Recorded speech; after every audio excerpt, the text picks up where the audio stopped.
La persona que ha creído la palabra. Por eso es que la palabra tiene que ver con fe, la palabra tiene que ver con lo que uno cree. Es más, muchos de ustedes hoy están bendecidos no por lo que usted oró, sino por lo que oró otro. Pero como ese otro oró, la palabra se liberó y cuando los iba a afectar, no la han creído. Pensaron que no era para el momento. Esa palabra ha caído sobre ustedes. Por eso yo creo que muchos de nosotros estamos de pie por las oraciones de otros que no eran para nosotros, pero como ese otro no la creyó, cayó sobre usted, cayó sobre su familia, cayó sobre su hogar. Entonces cada vez que un profeta abre la boca hay un sinfín de cosas que empiezan a pasar en el mundo espiritual. Por eso dice la Biblia que la palabra tiene un poder y la palabra no puede volver vacía. El día lunes antes de ayer estaba en nuestro empoderamiento con los pastores y les decía que pegue un grito y diga conmigo: palabra soltada.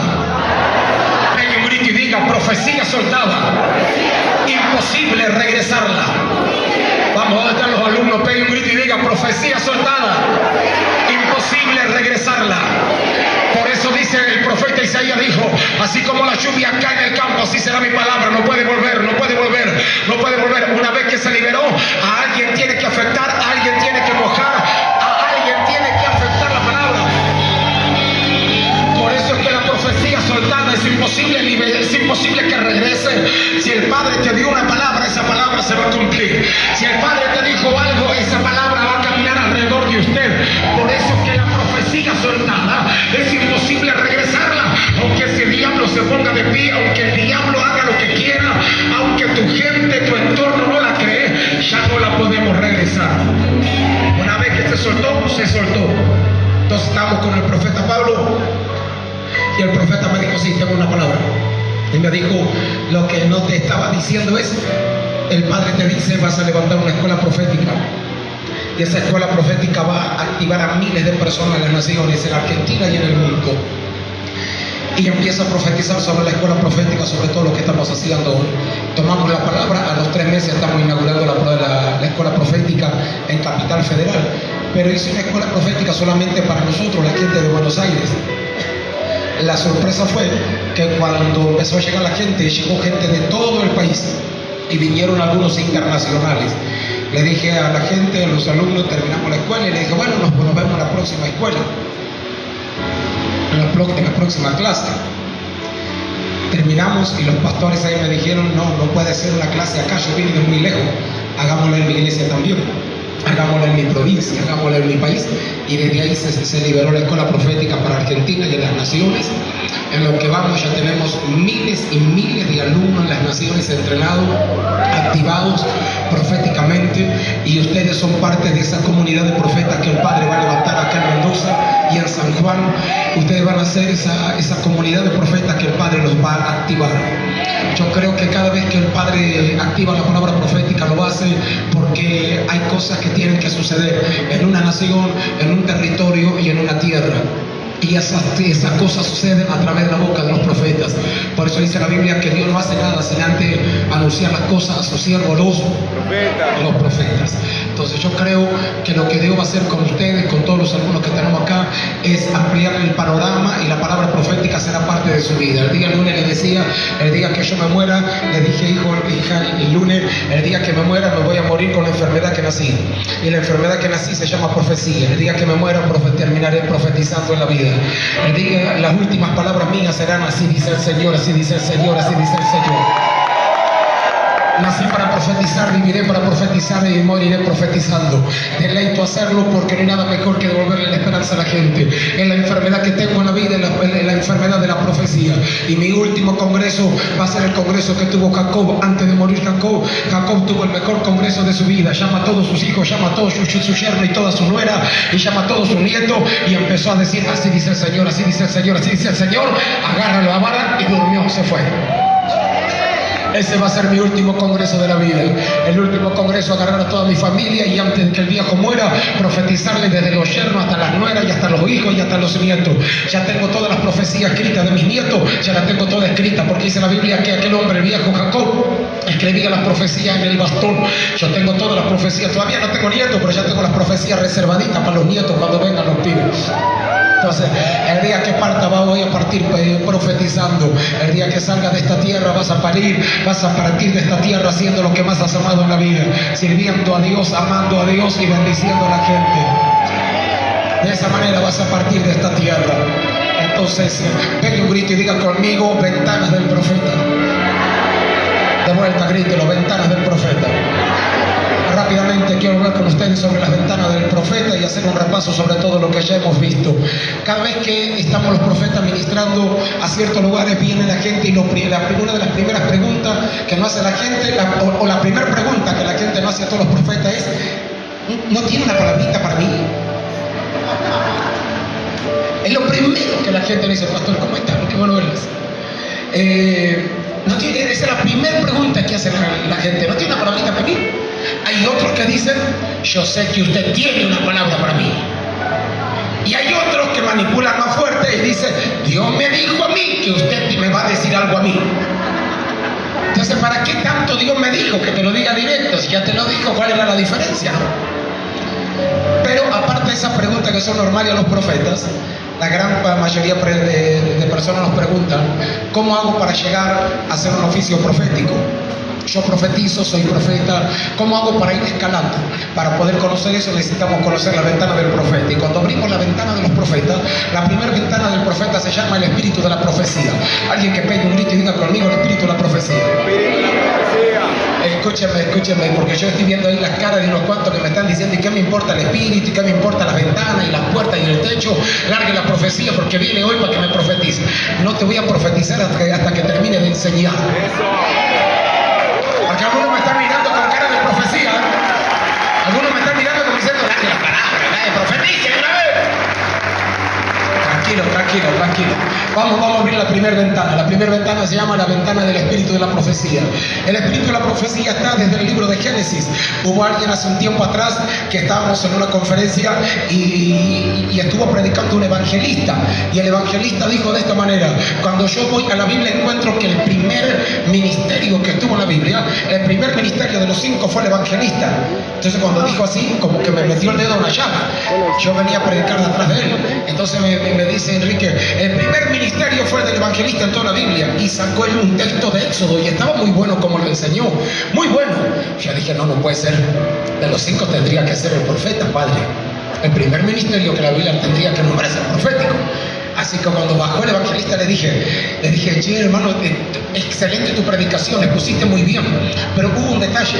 Vos dijiste que la primera unción de las 5 es la unción del evangelista que está en la Biblia. Y te voy a decir: no es así, porque la primera unción que está en la Biblia es la del profeta. Y me dijo: sí, pero yo lo encontré en Éxodo, yo lo encontré en Génesis 1. Y dijo Dios, y dijo. O sea, si tenés un texto antes de Génesis 1, lo debatimos, pero yo encontré esto en el Génesis 1. Y cuando usted va al Génesis 1, usted encuentra que Adán no era profeta. Sin embargo, aquel hombre comienza a profetizar, y la primera experiencia o la primera expresión profética que tuvo aquel hombre fue cuando aquel hombre declarará el hombre a su padre y a su madre y se unirá a su esposa. La pregunta sería: ¿de dónde saca el padre, madre, esposa? Primero, que nunca tuvo familia. Y segundo, ¿de dónde saca esa expresión cuando nunca tuvo un modelo de unción de ministerio profético? Aquel hombre, ¿de dónde saca toda esa experiencia? Y resulta que aquel hombre lo saca justamente de la primera ventana. La primera ventana que tiene que ver con el espíritu de la profecía. El espíritu de la profecía significa, pegue un grito y diga conmigo: sensibilidad para oír la voz del Espíritu Santo. Eso significa el espíritu de la profecía o la unción profética. Es tener sensibilidad para oír la voz del Espíritu Santo. En momentos como estos, Dios te puede hablar alguna palabra. Es solamente ser sensible. La pregunta sería: ¿sobre quién viene el espíritu de la profecía? Pegue un grito y diga conmigo: sobre todos. Porque el espíritu de la profecía solamente es tener sensibilidad para oír una palabra del Padre. Usted le habrá pasado que ha estado en alguna reunión, se acercó a algún hermano y alguien le dijo: el Señor me dice que te diga que Él te quiere mucho. Y esa palabra usted lo bendijo, no te dijo nada, te dijo lo que ya está en la Biblia, pero te ha bendecido.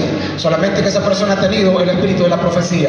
El espíritu de la profecía es estar sensible a lo que el Padre quiere decirte en determinado momento. 2. ¿Sobre quién viene el espíritu de la profecía? Pegue un grito y diga: sobre todos. El espíritu de la profecía puede venir hasta los impíos. Mira que está solo, dígale, un impío te puede profetizar también.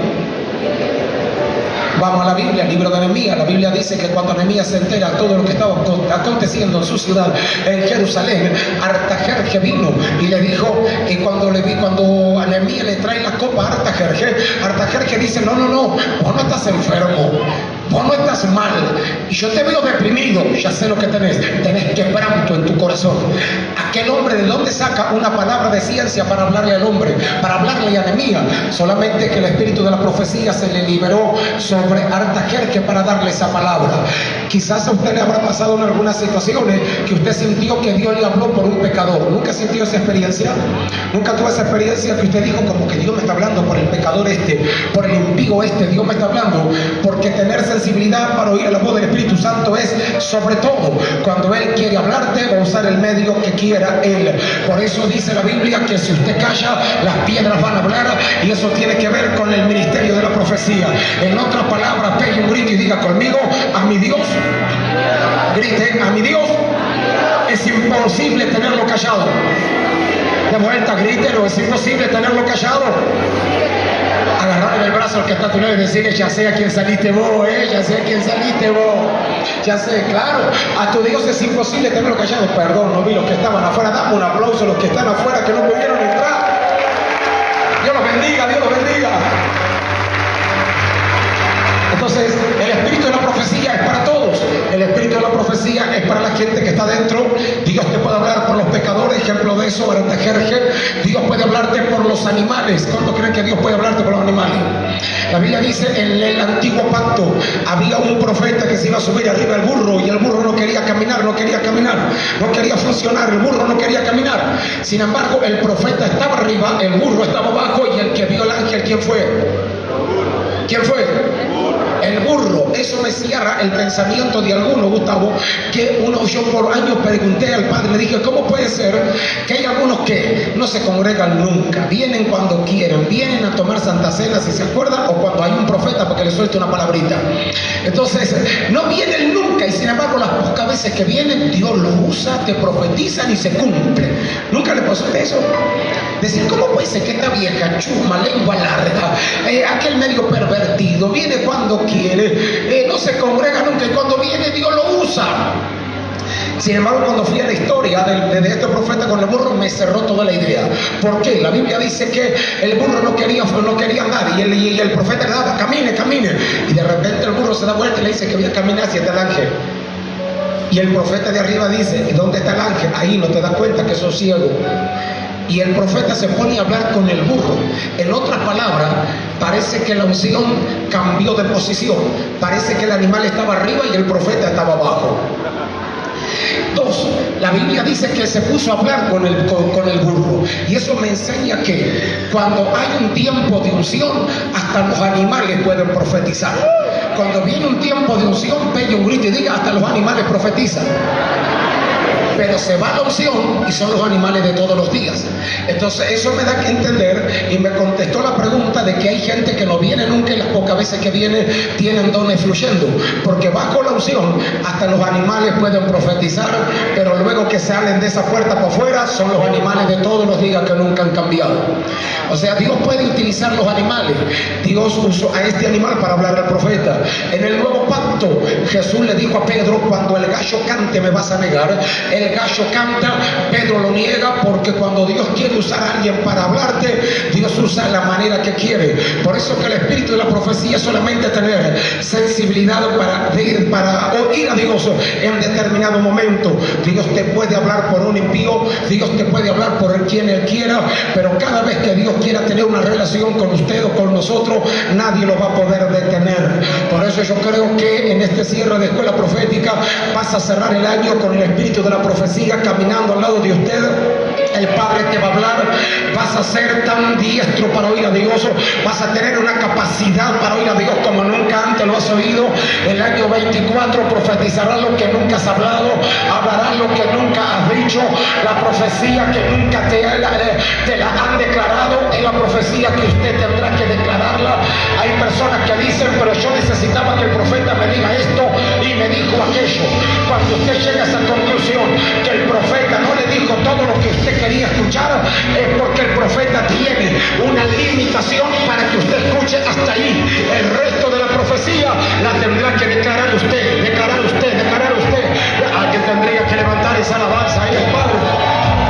El resto de la profecía tendrás que declararlo, tendrás que hablarlo.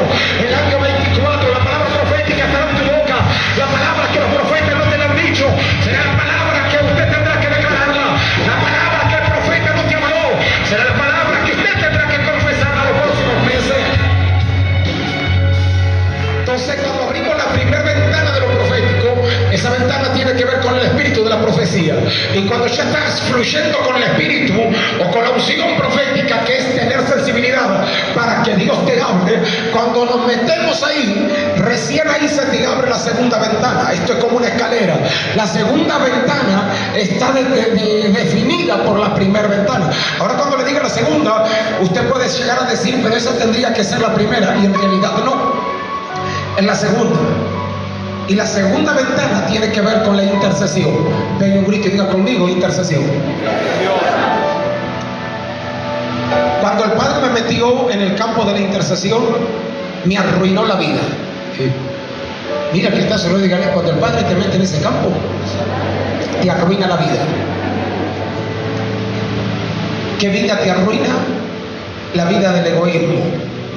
La gente, pregunte, la gente, ¿quién es la gente más egoísta? Pregunte. De vuelta, pregunte, ¿quién es la gente más egoísta? La gente más egoísta es la que ora, es la gente más egoísta. Porque orar, ¿sabe qué significa? Orar significa hablar desde tu corazón. Pero interceder significa orar desde el corazón del Padre.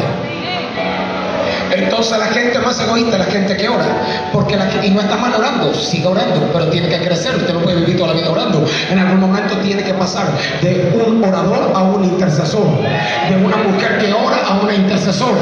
En algún momento tiene que hacer esa transición, en algún momento tiene que hacer ese cambio. La gente que ora es la gente más egoísta. ¿Sabe por qué? Porque si orar es hablar desde mi corazón. En tu corazón, ¿quién está? ¿Quién está en tu corazón? ¿Quién? Claro, tus hijos, tu esposo, tu esposa, tu economía, tu salud, tú y todo lo tú. Todo eso está en tu corazón y no está mal, sigue orando por ellos. Pero cuando Dios te cambia y te transiciona de una persona de oración a una persona de intercesión, te arruina la vida del egoísmo, te arruina la vida del querer todo para vos, te arruina la vida del querer todo para mí, para mi familia, porque en tu corazón están tus hijos, tu esposo, tu familia y tu salud y tu economía. Pero cuando Dios te transiciona a la intercesión, en el corazón de Dios no están tus hijos, están todos los hijos. En el corazón de Dios no está tu familia, está toda la familia. No está tu salud, está la salud de todo. Por eso cuando el Padre te hace esa transición, te arruina la vida del egoísmo. Cuando el Padre te mete en el campo de la intercesión, es uno de los campos más complicados de la vida. Es uno de los campos más difíciles para caminar. El campo de la intercesión. Estoy profetizando que el año que viene se va a levantar en tu congregación una comunidad de intercesores que van a ser tan poderosos para que puedan ver el mundo espiritual como nunca antes lo han visto. El año que viene vas a tener una comunidad de intercesores en tu iglesia. El apóstol Pablo dijo: porque a veces nuestras trompadas no las damos en el blanco, las damos en el aire. Esa trompada que dijo el apóstol Pablo, que no la damos en el blanco, tiene que ver con la intercesión. Hay gente que ora, pero que no da sus trompadas donde las tiene que dar. Hay gente que ora, pero no golpea donde tiene que golpear, porque necesitamos tener un poco más de luz en el campo de la intercesión. Cuando usted va y empieza a revisar los libros, encuentra que en la Biblia hubieron diferentes tipos de intercesores. Se lo digo rapidito. Cuando vamos a la Biblia encontramos todos los patriarcas y profetas eran diferentes categorías de intercesores, cada cual manejaba una intercesión diferente. Uno de los intercesores que encontramos en la Biblia, pegue un grito y diga conmigo: el intercesor pasional. Uno de los intercesores son el intercesor pasional. ¿Quién era ese intercesor? Jesús. Jesús, él rogaba con la pasión al Padre. Él era un apasionado para orar. Jesús era un apasionado. Y cada vez que usted encuentra en su congregación, va a encontrar que hay personas que interceden desde la pasión de Jesús. O sea, uno de los intercesores es el intercesor pasional. Y los pasionales, ellos tienen la característica desde que se arrodillan hasta que se levantan, lloran. ¿No les llama la atención a usted que hay algunos intercesores que lloran toda la hora y usted dice: este vino a llorar nomás, ¿por qué no ora como la gente? porque eso nos molesta, al otro intercesor nos molesta, pero esos son los pasionales. Los pasionales viven llorando por las mujeres violadas, por los niños de la calle, tienen una pasión por la gente que se salve. Ellos lloran y lloran y lloran y lloran y lloran tanto que hasta molestan al siguiente intercesor, porque el siguiente intercesor se llama el intercesor de la guerra, el intercesor guerrero, y este es total diferente. Este tiene un caos con el primero. El intercesor guerrero tiene un caos, viven mal con el pasional, porque el pasional a veces ni abre la boca. Son aquellos que levantan la mano, ni abre la boca alguno y lloran y lloran y lloran y lloran tan bien que aunque vos no quieras llorar, querés llorar con ellos, porque está lindo para llorar. ¿Viste? Cuando vos te juntas con esos intercesores que lloran, pues yo ni sé por qué estoy llorando, pero está tan lindo para llorar que te da ganas de llorar vos también. Nunca le pasó, porque eso tiene la pasión de Cristo. Pero después vienen los guerreros, y los guerreros somos ya totalmente diferentes.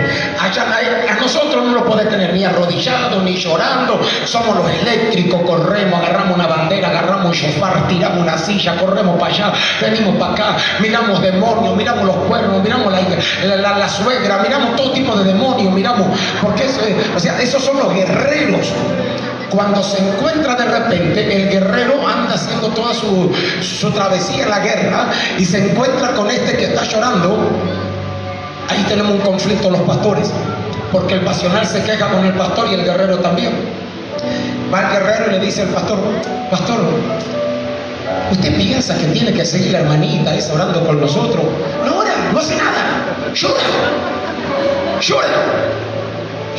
Usted piensa que el diablo se va a ir llorando. El diablo se va llorando. El diablo se va con autoridad. Sale el guerrero y entra a la oficina la pasional. Y dice la pasional: pastor, ¿usted piensa que el diablo se va a ir a los gritos como hace este que se fue de carga? Que grita, va, viene, salta. Y el pastor dice: este tiene razón. El diablo no se va a los gritos, se va por la autoridad. Y este tiene razón, porque si va a orar y va a estar toda la hora llorando, hagamos una cosa, no se intercede más, que cada cual ore en su casa. La decisión del pastor. Sin embargo, los dos son muy importantes, porque aquel ora con la pasión de Cristo y aquel guerrera en el mundo espiritual. Pero los dos son muy importantes, los dos, tu guerra y tu pasión en la intercesión son muy importantes. Y ahí entramos al tercer intercesor. Pegue un grito y diga conmigo: intercesor congregacional. El intercesor congregacional es su pasión en la iglesia. Usted va a encontrar que hay algunos que son fanáticos de su iglesia, en el buen sentido. No importa si hay más pastor en la ciudad, ellos aman su iglesia, su pastor, su pastora, los hijos de los pastores, es su iglesia. Ellos son los intercesores congregacionales. Su carga es la congregación, su carga es que la iglesia esté bien, su carga es la congregación, los pastores. Pero esos son muy importantes, porque si nos dedicamos a orar por los de afuera, ¿quién ora por los de adentro? Entonces, mientras yo le estoy explicando esto, usted ya va sacando su conclusión qué tipo de intercesor es, porque luego vamos a terminar intercediendo todos. Y luego entramos al cuarto intercesor, y el cuarto intercesor es el intercesor sacerdotal. Pegue un grito y diga conmigo: sacerdotal. El intercesor sacerdotal está en todos lados. Ejemplo, a donde yo voy, no hay lugar que yo llegue, que no se me cruce alguien que me diga: ¿cómo se llama su esposa? ¿Cuántos hijos tiene? Yo voy a orar por usted. A donde voy siempre está esa gente, porque la carga de ellos son los predicadores, la carga de ellos son los misioneros, la carga de ellos son las iglesias que están ministrando en países cerrados el evangelio. Esos son los intercesores sacerdotales. La carga es el sacerdocio, la carga son los pastores, todos los pastores. Esos son los sacerdotales. El siguiente intercesor es el intercesor financiero. La carga de él es la economía de la iglesia, la economía de la nación. Que Dios libere la economía, que Dios libere la finanza, que Dios traiga un avivamiento financiero a la congregación. La intercesión de ellos, el 90% tienen una intercesión hacia la finanza. Puede tener usted un complemento de varios, sí, pero usted fíjese que siempre va a tener un 90%, un 80% de una inclinación de lo que yo le estoy diciendo. Y esa inclinación es el nivel, esa es la categoría de intercesión de usted. El siguiente intercesor es el intercesor. Dijimos el intercesor financiero, el siguiente es el intercesor salmista. Usted le habrá pasado que en momentos de la intercesión hay algunos que cantan. ¿Nunca le pasó? ¿Nunca escuchó? Que hay alguno que se levanta a cantar y usted dice, ¿por qué no se calla la boca? Si quiere cantar, que vaya a cantar a casa. Acá no es hora de cantar, es hora de orar. Sin embargo, cuando usted escucha la intercesión de ese hombre o de esa mujer, tiene relación con lo que usted está orando. Y es necesario que lo dejen fluir en la alabanza, porque son los intercesores salmistas. En otras palabras, en toda la intercesión siempre tiene que haber un salmista. En otras palabras, todos los salmistas tienen que ser intercesores. Todos los salmistas, cuando están en día de intercesión, tienen que ir todos a interceder. Los salmistas no pueden perder la intercesión.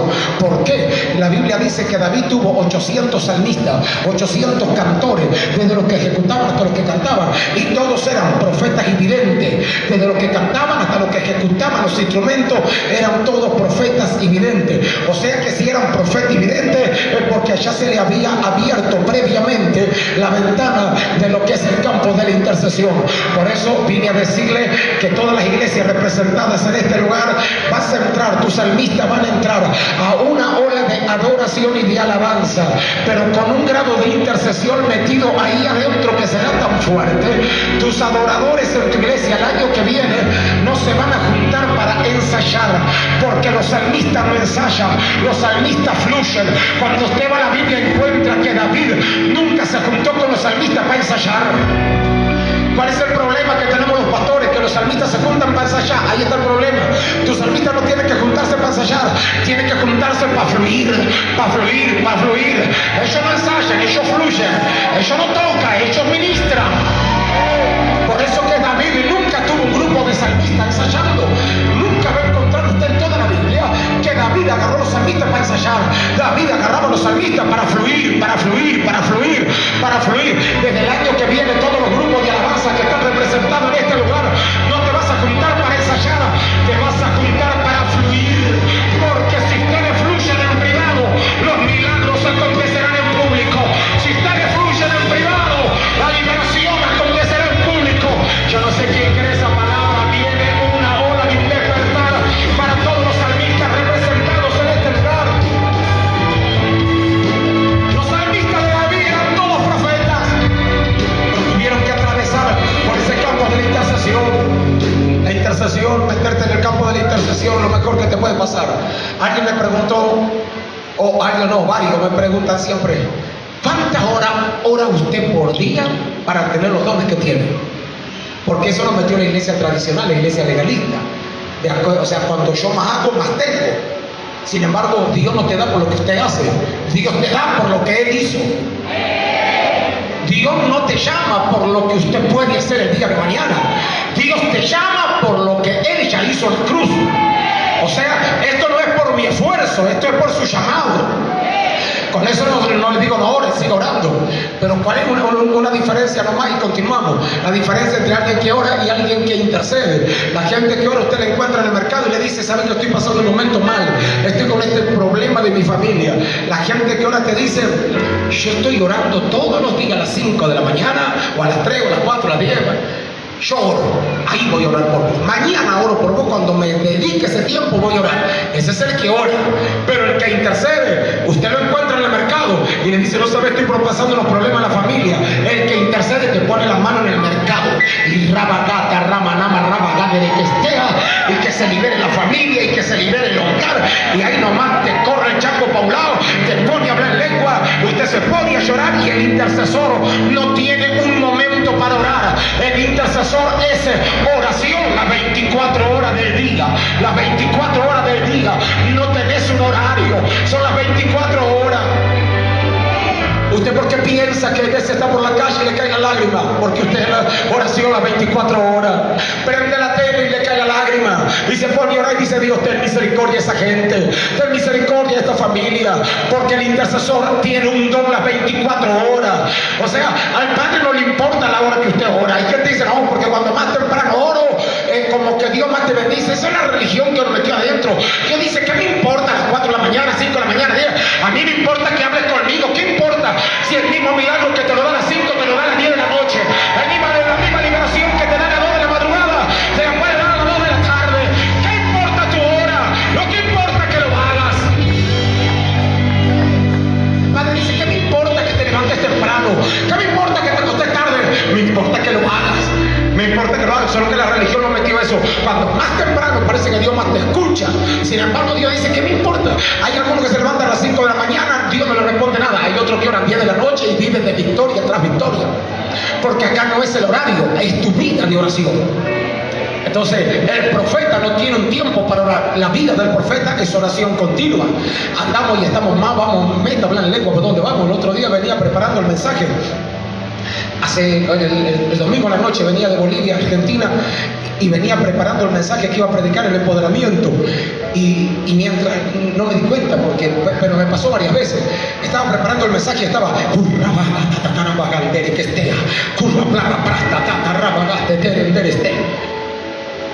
y la tipa que estaba al lado estaba contra el vidrio, la tipa, así. No me había dado cuenta, yo estaba tan... que es aleluya, qué palabra, padre. Así. Le digo, señora, ¿está bien? Sí. Ey, ya me escuchó, sigamos. Claro, porque tu vida es una intercesión. El intercesor no tiene un tiempo, tu vida es una intercesión. Vas a entrar el 1 de enero teniendo una vida de intercesión como nunca antes la has tenido. Vas a interceder como nunca antes lo has hecho. Vas a tener los grupos de intercesión en tu iglesia con todos los grupos que te hablé. Y van a ser más efectivos. Y te falta la última categoría de intercesor es el intercesor de santidad. Mira el que está sobre él, ese es el más bravo. El intercesor de santidad es el más bravo, es aquel que viene y a los gritos empieza a decir, Padre, limpia la iglesia, saca el pecado para afuera. Señor, si el tesorero está robando, Señor, revela. Señor, va de santidad los salmistas que ni ora, que son medio carnal. Ellos te empiezan a vivir a los gritos. Esos intercesores son los que te gritan la oración, porque aman la santidad, su vida la santidad, aman la santidad. Ellos te gritan, Señor, limpia el pecado, sácalo a luz. Y ya te lo gritan tanto que aunque vos estés en santidad, te hacen sentir impío. Si vos te arrodillás con ese tipo a orar, vos decís, Señor, no sé si pequé, pero si pequé, perdoname por la duda. ¿Por qué te me está haciendo sentir un pecador bárbaro? Porque esos son los que aman la santidad.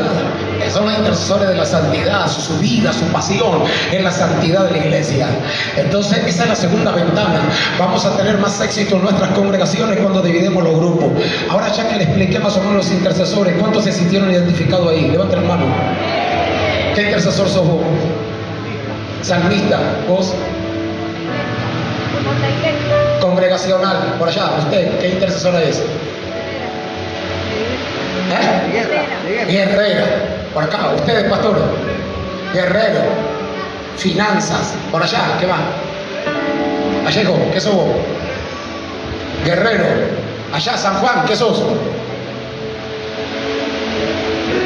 ¿Sos guerrero? Y sí, para estar con la pastora tenés que ría bien, es la que la pastora es brava. Entonces, ahí ya lo vamos autoidentificando. Cuando usted haga los grupos de intercesión el año que viene, con nosotros tenemos a la hora de la intercesión carteles, y cuando la gente va a orar, cada cual va al grupo que corresponde. Los intercesores, los salmistas, cada cual guerrea, cada cual fluye ahí, y la intercesión es mucho más efectiva. Esa es la segunda ventana. Pero para abrir la tercera ventana es una combinación de la primera con la segunda. Dijimos que la primera ventana se llama, ¿cómo se llama? El espíritu de la profecía. La segunda. Ahora, la tercera ventana es una combinación de la primera con la segunda. Eso se llama intercesión profética, la tercera ventana. Yo no sé si a usted le habrá pasado o a quién le habrá pasado que ha estado orando y de repente el Padre te trae el nombre de alguien, te trae la cara de alguien, te trae la cara de algún pastor. Y usted dice, yo no conozco a ese hombre, yo no conozco a esa mujer, y se pone a orar. Y además, capaz que lo vio por televisión, o capaz nunca lo vio, o un país, y usted se puso a orar por ese país. ¿Alguien le pasó algo de eso alguna vez? ¿Sí? ¿Qué te pasó, hermana? Sí, ¿por quién?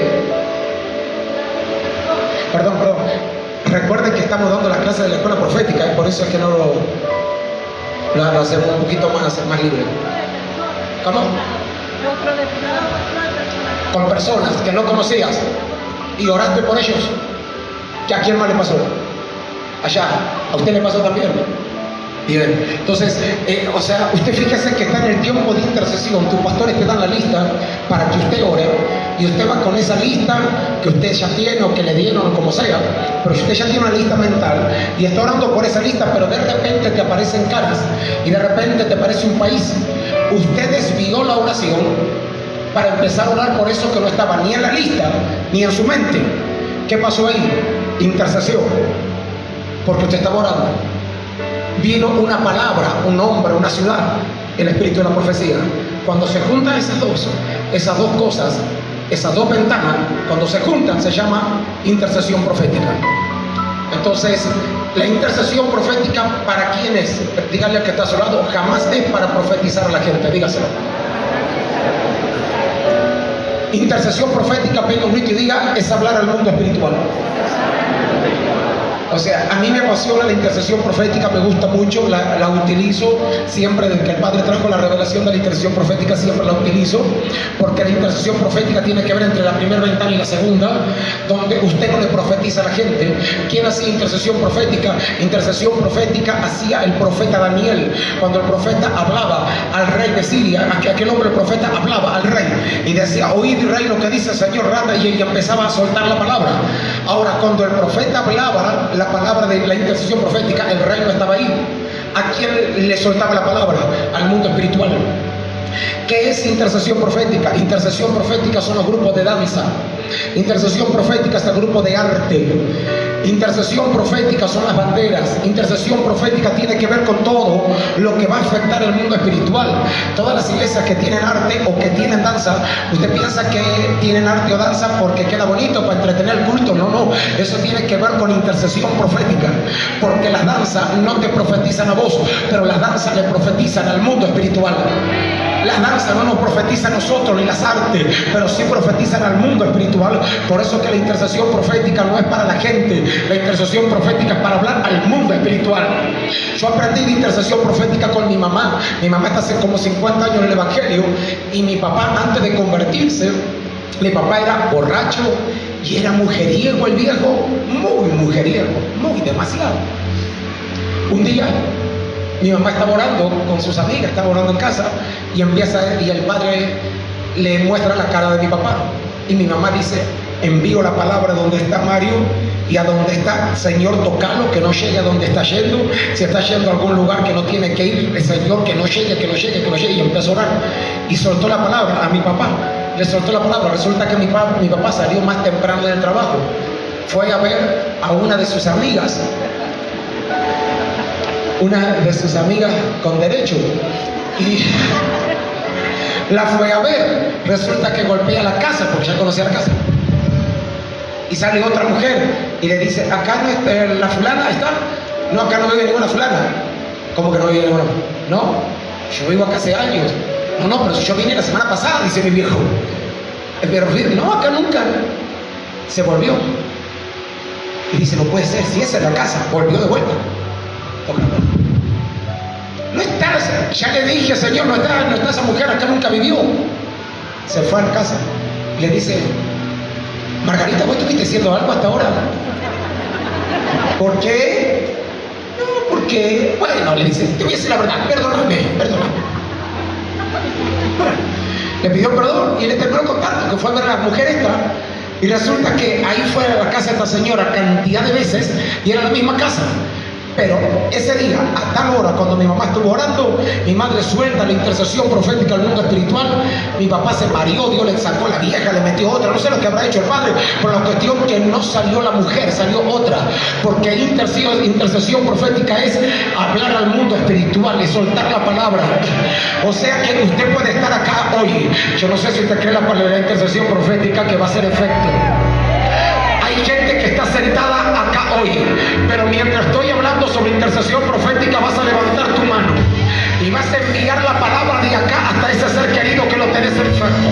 Vas a enviar la palabra profética de acá hasta esos proyectos que se te habían detenido, y vas a soltarle la palabra, y en las próximas horas vas a tener buenas noticias, que el poder de la intercesión profética tocará a ese hombre, tocará a esa mujer, alcanzará ese proyecto. Todo lo que se había arrancado se te va a desatar por el poder de lo que usted está liberando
8 años atrás estábamos delante de un desafío, teníamos que saldar algo, necesitamos un dinero para saldar un proyecto que teníamos.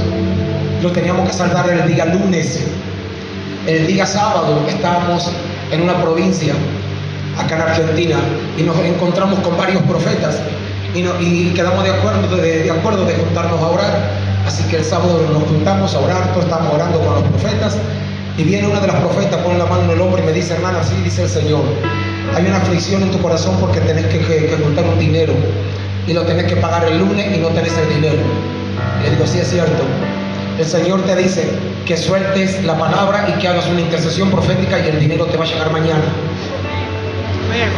Ahí tomamos la palabra, empezamos a soltar la palabra, hicimos intercesión profética, empecé a soltar la palabra al aire, empecé a decir: Señor, necesito este dinero, no sé quién lo tiene, si un santo, un pecador, un impío, no sé quién tiene, pero el que tenga ese dinero lo empiezo a llamar ahora.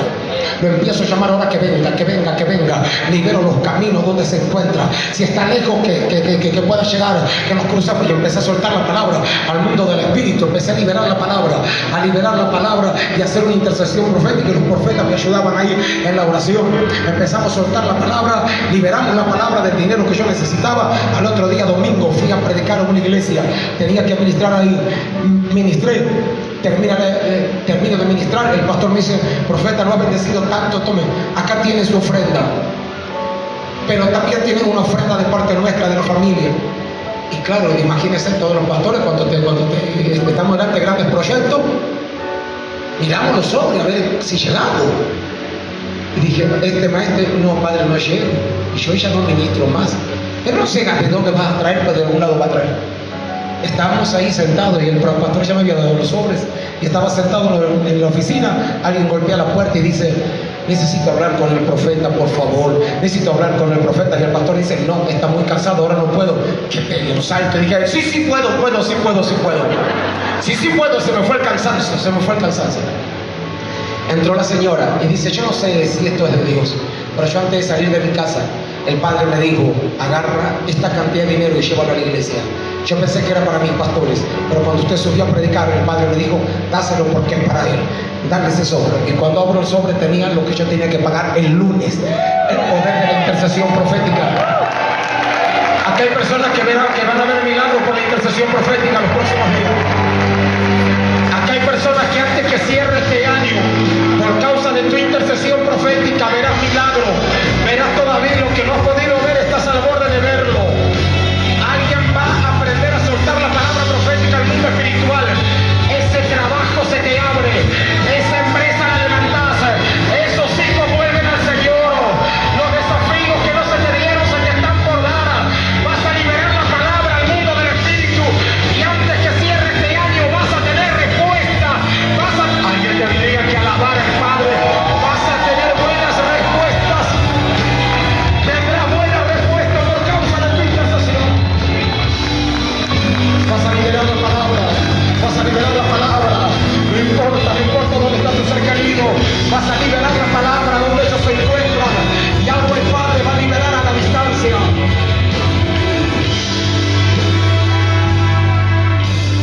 Antes de tener escuelas de profetas, tuvimos muchos años escuelas para intercesores. Y luego de la escuela de intercesión saltamos a la de profetas. Y mientras estábamos en la escuela de intercesión, un día estaba enseñando sobre la intercesión profética. Y cuando empezamos a hacer intercesión profética, había una joven, tenía a su madre con cáncer ese día en el hospital, le habían dado días de vida. Y la muchacha creyó tanto la palabra y agarró la intercesión profética, levanta la mano y empieza a decir: hablo al espíritu de mi madre, ahora está en la clínica, le dieron un día de vida, y le hablo vida, que el cáncer desaparezca. La madre estaba en terapia, mientras la hija estaba soltando la palabra, soltaba la palabra de intercesión profética. Al rato le suena el celular, era su hermana, le dijo: ¿sabes que mamá empeoró? Pero no sé lo que pasó, hace 5 minutos que volvió en sí, le están sacando todos los cables y pidió de comer. Dios la sanó de cáncer a la madre por una intercesión profética. Vas a soltar la palabra al mundo del espíritu. La intercesión profética es algo efectivo. La intercesión profética no es para profetizar a la gente. La intercesión profética es para hablar al mundo espiritual. La intercesión profética es lo que hacemos cuando el Padre nos dice: unja la ciudad, unja los 4 puntos cardinales, suelten aceite, suelten vino. Todo eso tiene que ver con intercesión profética, porque es para afectar el mundo espiritual. La profecía afecta a la persona, pero la intercesión profética afecta el mundo espiritual de la persona. Mi palabra profética te afecta a vos, pero mi intercesión profética afecta el mundo espiritual que vos te estás moviendo. Por eso es que profecía y intercesión profética tienen que ir juntos. Una vez ya abierta esa ventana, saltamos a la 4ª ventana. Pegue un grito y diga conmigo: el don de profecía.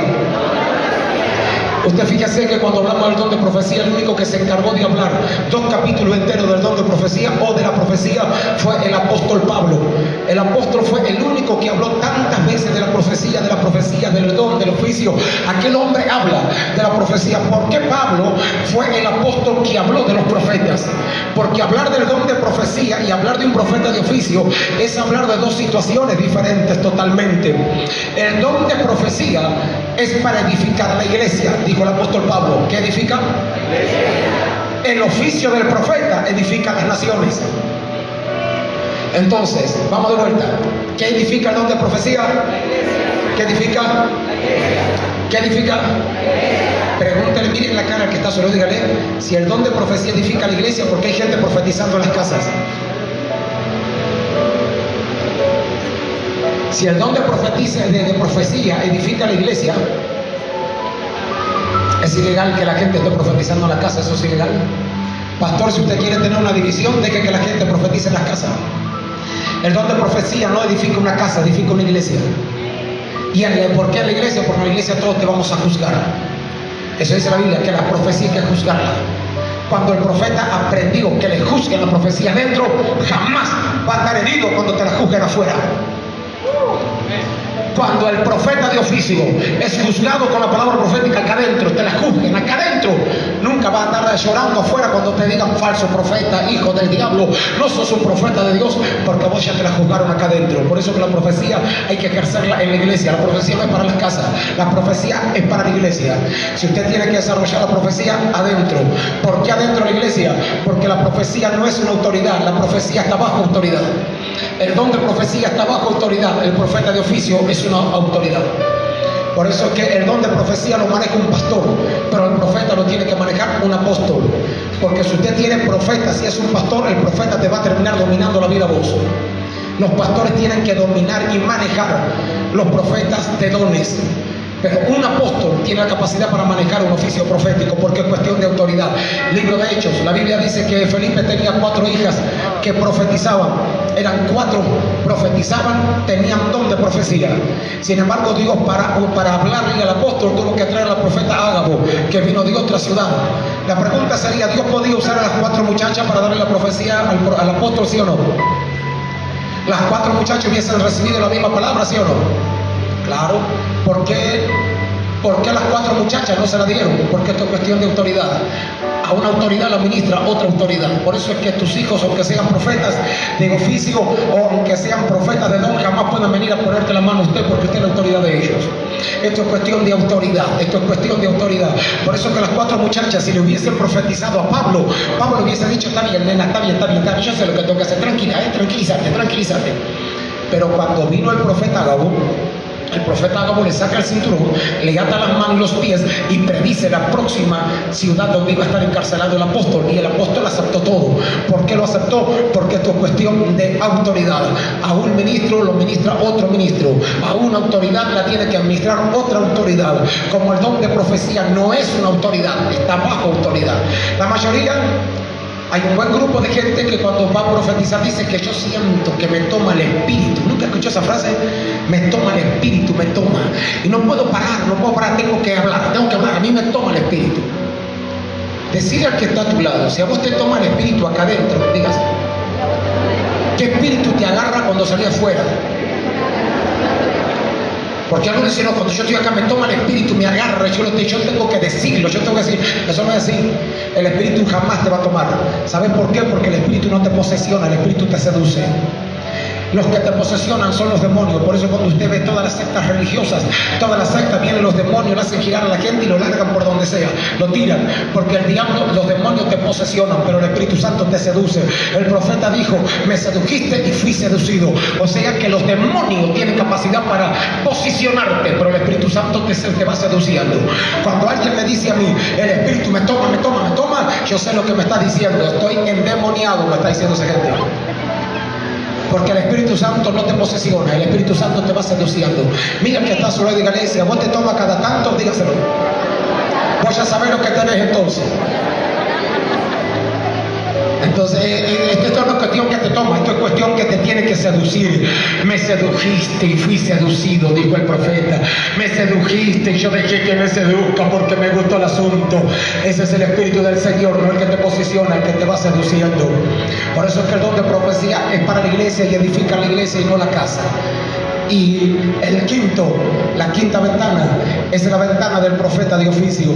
La gran diferencia del don de profecía y el profeta de oficio, dijimos que el don de profecía edifica la iglesia, pero el oficio profético edifica el reino. Estaba en una escuela profética y le pregunté a los pastores: ¿quién para usted es un profeta de oficio? Para usted, ¿qué señal tiene que tener un profeta de oficio? Y un pastor me dijo: para mí la señal de un profeta de oficio es que tiene que tener una palabra clara y certera, y te tiene que decir todo claro, y te tiene que decir cosas que nadie sabe, te las tiene que decir. Ese es un profeta de oficio. Y le dije: no, está errado, porque un brujo te dice toda la vida y no es profeta, es un brujo. La Biblia no nos enseña que nos van a conocer por los dones que tenemos, nos van a conocer por los frutos que tenemos en la vida.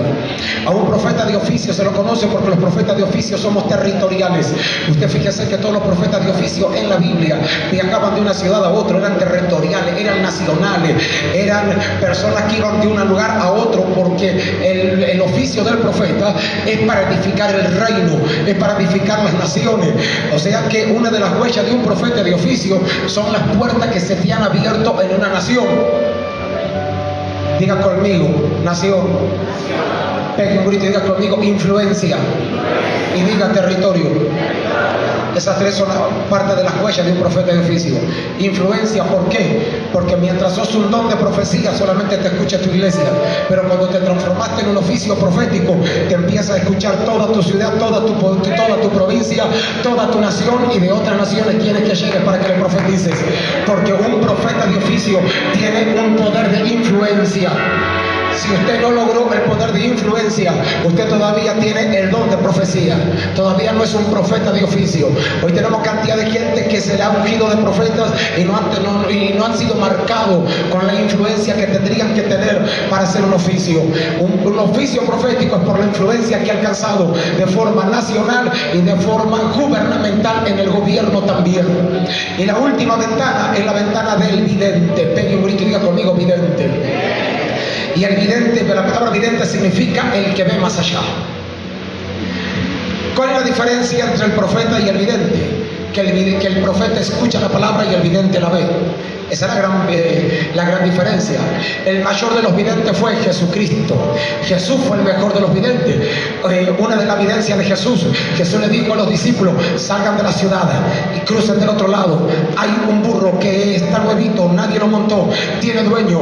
Díganle al dueño que yo necesito el burro y me lo trae. Vidente. Jesús le dijo a Natanael: yo estaba contigo debajo del árbol. Vidente. El apóstol Pablo también era vidente. Y cuando vamos a la Biblia encontramos que en toda la Biblia hubieron 10 videntes. ¿Cuántos? 10. Hay gente que dice: no, porque hoy dicen vidente y esa palabra es brujería. Es mentira. Ese diablo no tiene poder para crear nada, ni para crear una palabra. Ese diablo tiene poder para degenerar lo creado, pero no para crear algo en la vida. Por eso es que la música, no hay música diabólica, la música se creó allá arriba, él la degeneró abajo. Todo lo creado siempre tiene a degenerarse, siempre lo creado el diablo quiere degenerarlo, pero todo lo creado vino de forma santa a la tierra. Ese diablo no tiene poder para crear, ese diablo tiene poder para degenerar. Por eso la palabra vidente no salió de la brujería, la palabra vidente salió en la Biblia. En toda la Biblia como vidente hubieron 10 videntes. La Biblia dice que David tuvo 3 directores de alabanza, y los 3 directores de alabanza eran videntes, y vidente es el que ve más allá. Por eso profecía es el ministerio de la cabeza, edificados sobre el fundamento de apóstoles y profetas. Eso dice la Biblia, edificados sobre los fundamentos de apóstoles y profetas. ¿Por qué apóstoles y profetas? Porque no solamente apóstoles, porque los profetas tenemos, la mayoría de ilusión del profeta está en la cabeza, porque en la cabeza está el don de profecía, es el que intuye. El profeta es el que escucha y el vidente es el que ve. Los 3 sentidos más poderosos de la cabeza los tenemos los profetas. Por eso es que un ministerio que quiera ser cabeza de una ciudad tendrá que ejercer el que intuye, tendrá que darle lugar al que oye, el que puede oír, y tendrá que hacer fluir al que puede ver. Yo no sé si usted cree eso, pero los próximos meses acá hay ministerios de cabeza, acá hay ministerios cabeza para sus ciudades, y en los ministerios cabeza el Padre se va a levantar los dones que pueden intuir, el profeta que puede oír y el vidente que pueda ver. Todos ministerios de cabeza tienen que mantener esas 3 funciones. Por eso es que el ministerio profético es un ministerio de cabeza, es un ministerio que va a la cabeza. Los próximos meses, el año que viene, esas 3 funciones de la cabeza tienen que caer a tu congregación. La unción de la cabeza tiene que caer a tu ministerio. Incentiva que su gente sea diestra para utilizar los dones. Una iglesia no se edifica con ladrillo, aunque es bueno edificarla. La Biblia dice que la iglesia se edifica con los dones. Los dones están para edificar la iglesia. Si yo edifico la gente con los dones, algún día ellos edificarán la iglesia con los ladrillos. Porque la iglesia no se edifica con los ladrillos, la iglesia se edifica con los dones. Para eso están los dones, para edificar pastores, el año que entran, que sean un canal para poder empujar a toda su gente, para que sean edificados en los dones, para que sean edificados en lo que el Padre depositó en tu gente, para que tu gente se levante a manejar los dones de milagros, de sabiduría, de profecía, de interpretación, como nunca antes lo han manejado, que lo puedan manejar. Y no le estoy hablando de un templo, le estoy hablando de una iglesia. Diga conmigo, iglesia. No le estoy hablando de una congregación, le estoy hablando de una iglesia. ¿De qué cosa? Dígale al que está a su lado. Hay gente que va a la congregación pero nunca fue a la iglesia, dígale. Porque congregación son las paredes.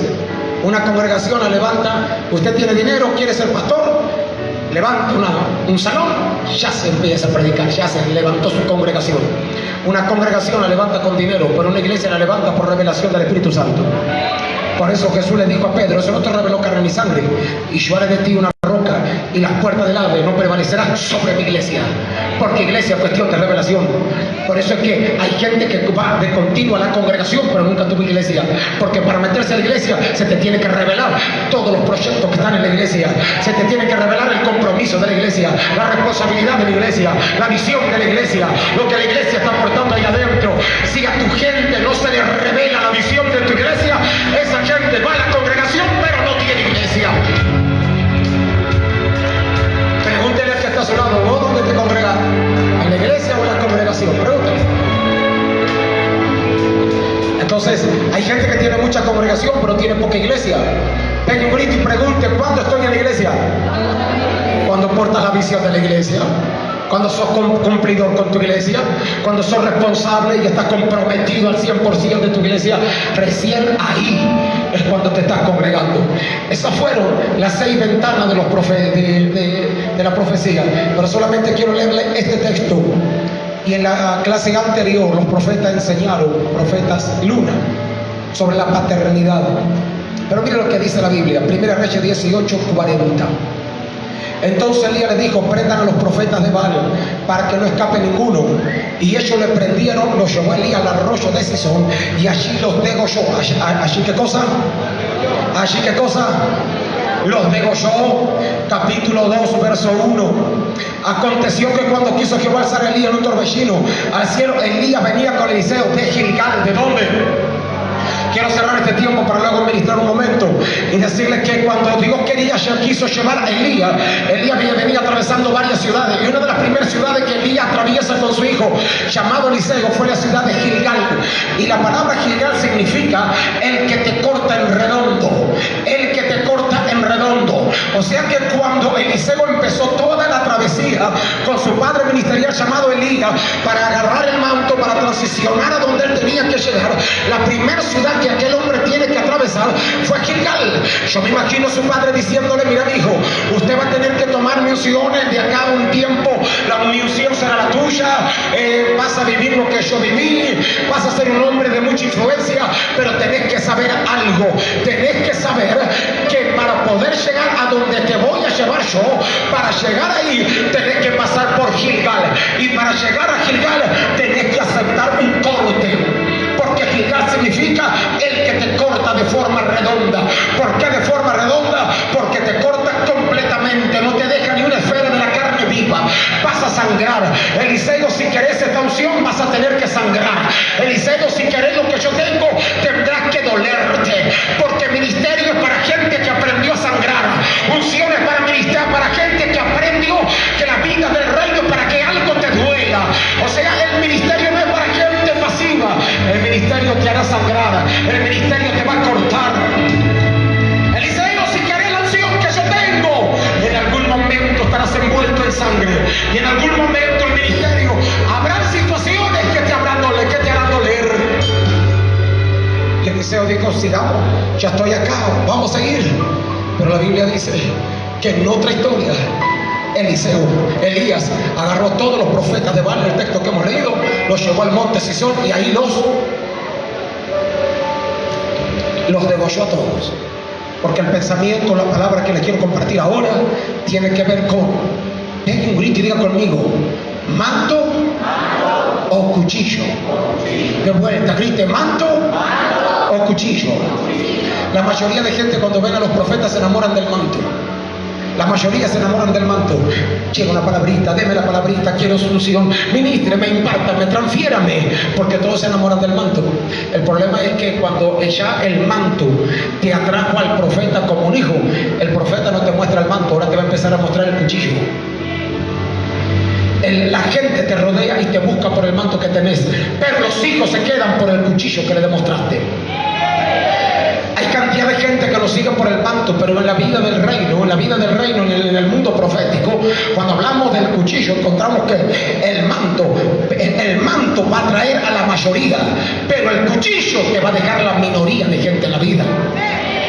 Por tu manto pastoral mucha gente te va a seguir, por tu manto de dones mucha gente vendrá, pero en la vida no es solamente de manto, porque manto solamente te sirve para cubrirte, manto solamente te sirve para activar algún don, manto solamente te sirve para entretenerte un rato, pero lo único que afianza tu paternidad con tu hijo no es cuando le soltaste el manto, sino cuando le dijiste: venga a la oficina y agarra el cuchillo y dice: prepárese porque es hora de cortar, es hora de cortar, es hora de cortar, es hora de cortar.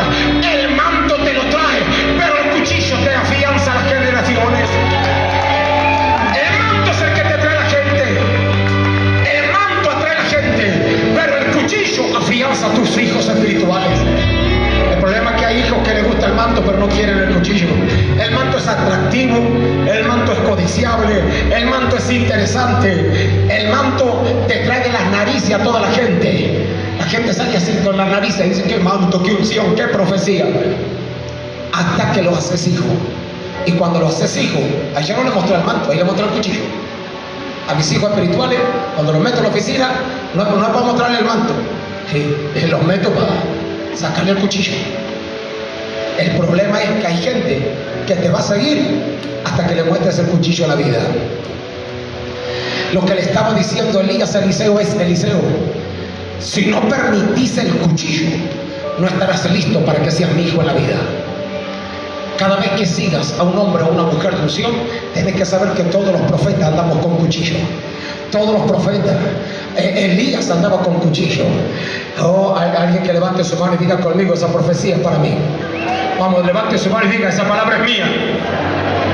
¿Qué palabra es suya? Es esta palabra. Que ese diablo no se confunda, que usted solamente es una persona de manto. No, señor. Usted no solamente es una persona de manto. Ese diablo que no se confunda.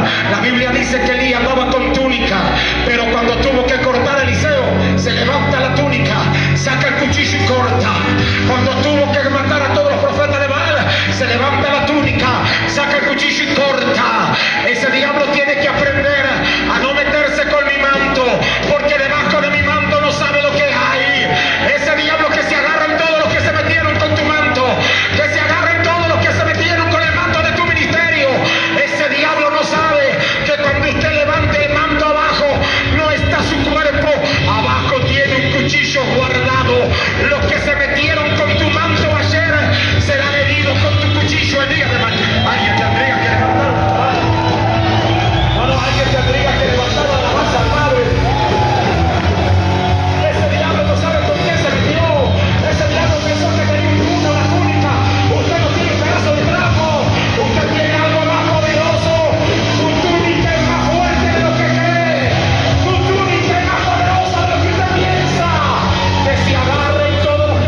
manto, no hay trapo, debajo de tu manto hay algo bien filoso.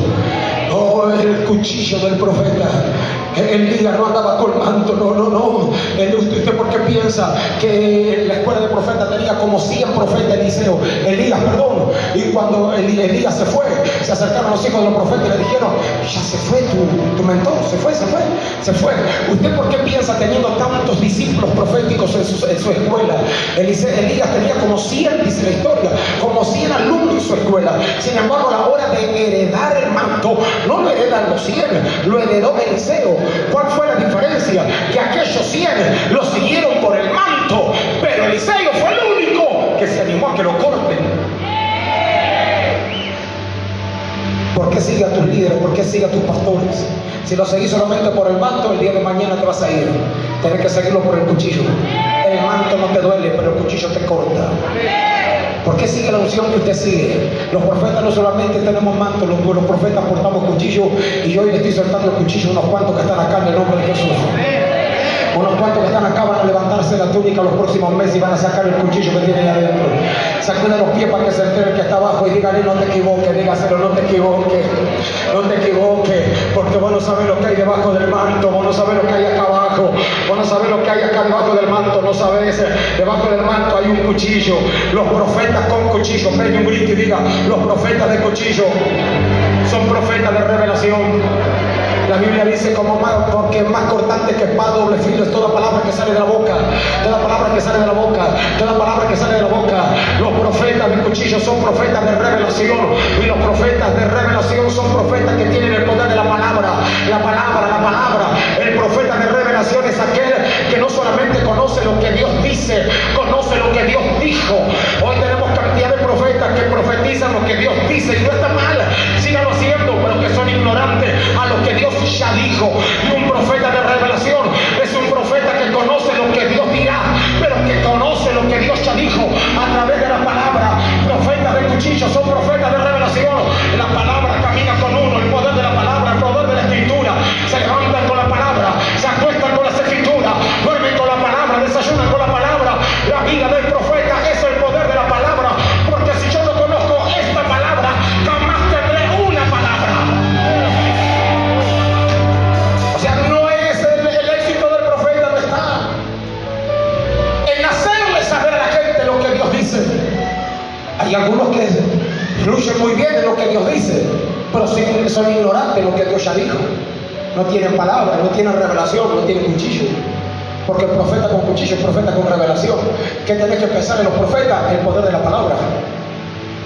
Si el profeta no tiene palabra, venga un grito y diga: si no tiene palabra, no tiene palabra. De vuelta, diga: si no tiene palabra, no tiene palabra. Porque toda palabra, porque como arma de doble filo, como espada de doble filo, es toda palabra que sale de la boca. Necesitamos levantar un ejército de profetas que sepan lo que Dios está diciendo hoy, como la plataforma de lo que Dios ya dijo ayer. Profetas con Biblia. Tenemos cantidad de profetas que no saben la Biblia. Tenemos cantidad de profetas que no tienen una revelación, no tienen un cuchillo. Pero estoy diciendo hoy, estoy profetizando que el Padre te va a activar el poder del cuchillo, el poder de la revelación, como nunca antes te ha activado. No solamente serás un profeta para conocer lo que Dios dice, sino lo que Dios dijo. Porque profetas con cuchillo de revelación son profetas que también te imparten. Diga conmigo: impartición. Los profetas con cuchillo de revelación son los profetas que tienen el poder para impartir algo a alguien. Tienen el poder de la impartición, tienen el poder para impartirte. Por eso es que Elías impartió a Eliseo. A los otros le enseñó, a Eliseo le impartió. Miren que está solo, dígale: usted que viene a la escuela, ¿para aprender o para ser impartido? Hay una gran diferencia. Los otros 100 profetas iban a la escuela de Eliseo para aprender.